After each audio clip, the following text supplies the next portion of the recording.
Boss ఈ programme కాంట్రవర్సీకి care of. ప్రతి season లో ఏదో ఒక పంచాయతీ జరుగుతూనే ఉంటుంది.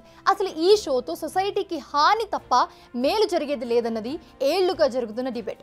ఇలాంటి షోపై ఇప్పుడు మరొకసారి రచ్చ మొదలైంది. అది కూడా లైవ్ లో ఒక అమ్మాయిని హెరాస్ చేశారని. ఇంతకీ బిగ్ బాస్ లేటెస్ట్ కాంట్రవర్సీ ఏంటో చూద్దాం.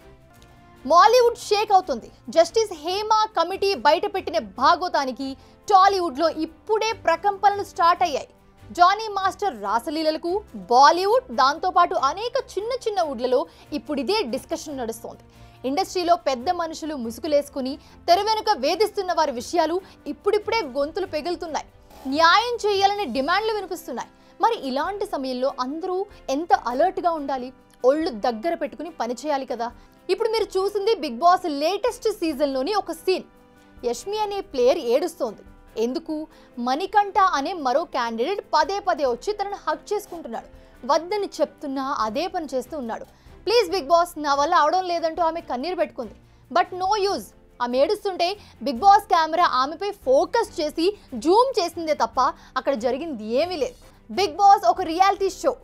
ఇందులో బిగ్ బాస్ కనిపించడు, అన్నీ అబ్జర్వ్ చేస్తూ ఉంటాడు అంతే. వీకెండ్స్లో నాగార్జున వచ్చి ఆడిస్తాడు, పాడిస్తాడు, తిడతాడు, ఇలా ఏదేదో చేస్తూ ఉంటాడు. ఇందులో మధ్యలో గేమ్స్, తిట్టుకోవడాలు, కొట్టుకోవడాలు, ప్రేమలు, కన్నీళ్ళు, పనిష్మెంట్స్, ఎగ్జిట్లు, ఎంట్రీలు, నామినేషన్లు, ఎలిమినేషన్లు, అబ్బో చాలానే జరుగుతూ ఉంటాయి. అయితే ఇందులో ఎంటర్టైన్మెంట్ ఎంత ఉంటుందో కానీ కాంట్రవర్సీ మాత్రం అన్లిమిటెడ్గా ఉంటుంది. ఇప్పుడు ఈ యష్మి ఎపిసోడ్ కూడా ఇలాంటిదే. యష్మి వద్దు అంటుంది. మణికంఠ వచ్చి సారీ చెప్పే సాకుతో హక్ చేసుకుంటూనే ఉన్నాడు. ఇక నా వల్ల కాదు అంటూ బోరు నేర్చేసింది. తన బాధను మరో కంటెస్టెంట్ వద్ద చెప్పుకుని బాధపడింది. నిజానికి ఇక్కడ బిగ్ బాస్ ఏం చేయాలి? హౌస్ను కాస్త ఆర్డర్లో పెట్టాలి. మణికంఠకు బుద్ధి చెప్పాలి. ఎందుకంటే ఈ విషయంలో పర్టికులర్గా అతనికి ఎలాగో లేదు కాబట్టి. కానీ దాన్ని అలానే షూట్ చేశారు, దాన్ని అలాగే ఎడిట్ చేశారు. అంటే కట్ చేయలేదన్నమాట. అలాగే టెలికాస్ట్ కూడా చేశారు, చూస్తూ ఉన్నాం మనం. దానికో సాడ్ మ్యూజిక్ కూడా యాడ్ చేశారు. మళ్ళీ దీన్ని కూడా టీఆర్పీ రేటింగ్స్ కోసమే వాడుకుంటున్నారు తప్ప మరి ఇంకేం చేయలేదు అక్కడ. ఇప్పుడు ఈ సీన్ పై తీవ్ర విమర్శలు వస్తూ ఉన్నాయి. ఇది లైంగిక వేధింపుల కిందకి రాదా? ఇంత పబ్లిక్గా ఒక అమ్మాయిని వేధిస్తూ ఉంటే ఎందుకు పట్టించుకోవడం లేదు? ప్రోగ్రామ్ హోస్ట్ చేస్తున్న నాగార్జునకి ఈ లైంగిక వేధింపులు కనిపించడం లేదా? ఆడపిల్ల కన్నీళ్లు పెట్టుకున్నా సరే కనికరించకుండా పదే ఇదే అంశాన్ని ప్రోమో కింద చూపించడం ఏంటి? ఇవి ఇప్పుడు నెటిజన్ల నుంచి వస్తున్న ప్రశ్నలు.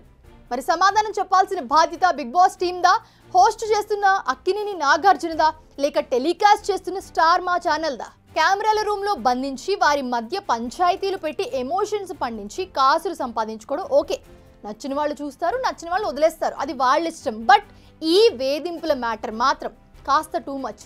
తెలిసి చేసినా తెలియక చేసినా, ఆఖరికి కావాలనే చేసినా ఇలాంటివి రిపీట్ కావద్దు. జరిగిన దానిపై కూడా చర్యలు తీసుకోవాల్సిందే.